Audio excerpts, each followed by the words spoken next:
கடந்த ஆண்டு மட்டும் சென்னை மாநகரில் போக்குவரத்து விதிகளை மீறியதாக 166 கோடி ரூபாய் அபராதம் விதிக்கப்பட்டிருப்பதாகவும் அதில் 55 கோடி ரூபாய் வசூலிக்கப்பட்டுள்ளது என்றும் போக்குவரத்து காவல் இணை ஆணையர் விஜயகுமார் தெரிவித்துள்ளார். ஆட்டோமேட்டிக்காக ஈச் சலான்ஸ் எங்கெங்கெல்லாம் வயலேஷன்ஸ் இருக்கோ சுமார் 13 வகையான போக்குவரத்து விதிமீறல்களுக்கு ஆட்டோமேட்டிக்காக கேப்சர் செய்யப்பட்டு கன்சர்ன்டு அந்த வெஹிக்கிள் ஓனருக்கு வந்து சலான் போயிட்டே இருக்கும். ஸோ அதன்படி 2025 வருடம் மட்டும் சென்னை மாநகரத்தில் சுமார் 18 லட்சம் ஈச் சலான் விதிக்கப்பட்டுள்ளது. அதற்காக சுமார் 166 கோடி அதற்கான ஃபைன் மட்டுமே, அதில் சுமார் 55 கோடி அந்த வசூலில் பெறப்பட்டுள்ளது. 2025 பொறுத்த வரைக்கும் ஃபேட்டல் ஆக்சிடென்ட் சென்னையில் மட்டும் சுமார் 497.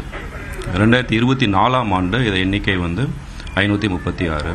சுமார் ஒரு 40 ஃபெட்டாலிட்டிஸ் ஆன் த ரோடு 2025 வருடம் குறைக்கப்பட்டிருக்கிறது. இது ஒரு பெரிய அச்சீவ்மெண்ட்.